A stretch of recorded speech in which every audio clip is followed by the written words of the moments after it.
I'm Jeff Matlow. Welcome to the best leadership podcast ever.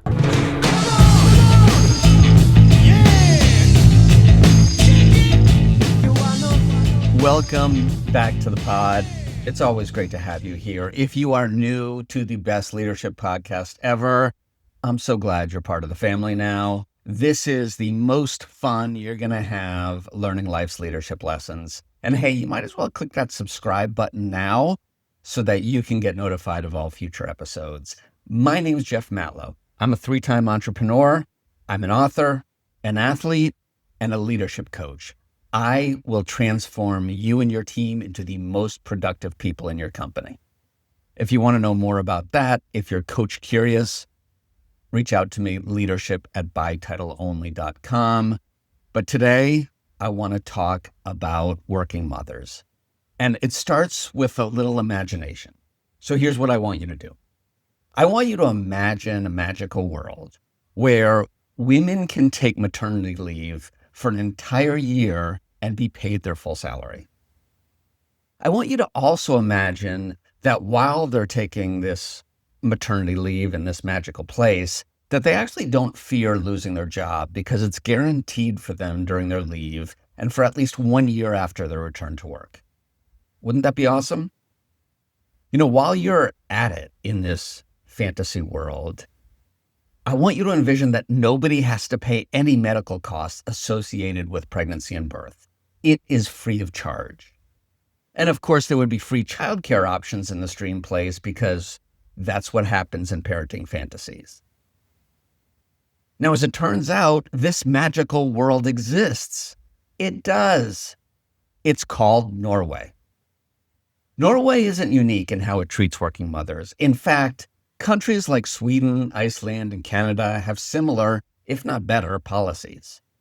And I haven't even touched on the subject of equal pay because you don't want to get me started on the subject of equal pay because you're going to hear my rant about how the government of Finland won the mic drop moment when they started publishing every single person's salary in the country for everybody else to see so that you don't get screwed when you get a new job. So definitely don't mention equal pay to me. But let's get back to working mothers. There are 193 countries in the world. 188 of them have federal compensation guarantees for maternity leave. That means governments in 188 countries have specific budgets to continue paying working mothers while they're working on raising a family. There are only 5 countries in the entire world that offer no federal compensation guarantee. These countries include the Marshall Islands, Micronesia, Palau, and Papua New Guinea. Keep in mind, the first 3, the Marshall Islands, Micronesia, and Palau, have a combined population of less than 100,000 women, which is about the same female population as Providence, Rhode Island. And if you add in Papua New Guinea, the total amount of women impacted by these policies is less than the female population of North Carolina. But as I said, there are 5 countries whose governments don't guarantee compensation for maternity leave. I only listed 4. The 5th one is a little larger than the others. It's the United States. Compared to the rest of the world, the U.S. is horrendous when it comes to caring for working mothers. You should be ashamed. I want you to be ashamed. Because we're one of the only countries in the entire world that doesn't meet the global minimum of 6 weeks of paid maternity leave. The global average for paid maternity leave is 18 weeks. That's the average.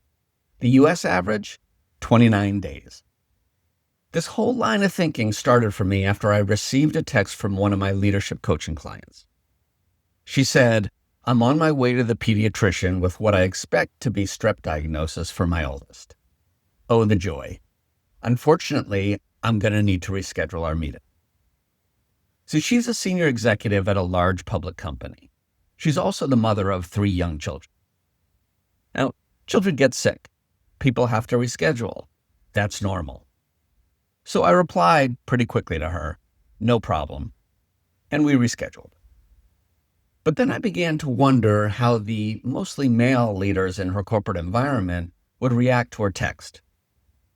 I don't know them, but I have a good understanding of men since I am one, and I have a good understanding of corporate America since I've worked there for a while. My point being, I don't think they would be supportive of her in the way I think they should. They would probably still have their meetings without her and simply tell her afterwards, you didn't really miss anything important. Because that's how most males think in most big companies. But she did miss something important.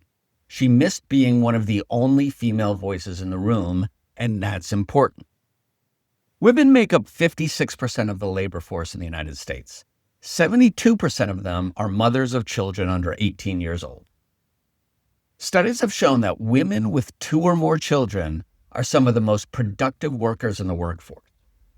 That makes complete sense to me. After all, to raise 2 or more children, you need to be highly productive. You need to be organized, accountable, empowering, agile, and pretty much every other trait that defines a successful leader. But if we were to judge a country based on how they treat their most productive workers, corporate America would probably be convicted of war crimes. As I already mentioned, our federal government is in the lowest 3% of the world in terms of support for maternity care. Individual states aren't much better. New Hampshire has the best maternity policy of any state in the United States. What makes them the best? They allow a measly 6 weeks total leave. That's pre and post-birth combined. And they pay 60% of the mother's salary. That's the best the United States has to offer. 6 weeks at 60% pay. It doesn't get any better than that in terms of mandated policy in the US. Even Zambia is better. They provide mothers with 14 weeks at 100% pay. And Norway is definitely shaking their head at us. In fact, every working mother in every country in the world should be shaking their head at us. And I don't blame them. Change is not going to come from our federal government anytime soon. It probably isn't going to come from our state governments either. Changing attitudes about working mothers starts with you and whatever company you wrote in on. So here's my challenge to you. Analyze how well your company is doing in terms of fairness to females and all other non-white males for that matter. Explore ways you can, as a unified group, promote change. Here are some questions for you to consider. Does your company offer flexible working hours, including the ability to work from home? How reasonable are the sick and family leave policies for working mothers? What are the policies to accommodate childcare responsibilities like school meetings or school closings or child emergencies? Do you offer a reasonable amount of maternity leave at 100% pay? And does pay scale down for longer leave time? And how do you guarantee the mother's job when she returns? Is there preferred parking for pregnant women? Does your company offer childcare discounts? Are there even family-friendly company events? How many working moms are on the team or employed at the company, and how many are in leadership positions? And are there programs to bring back non-working mothers into the workforce when they're ready? So tell me, what are you going to do to make change happen? As for me, I think I'm going to move my family to Norway. Thanks for listening to my rant today. I'm pretty passionate about it. You know what? If you're listening on Apple or Spotify, please leave a review. It really means a lot if you can do that now.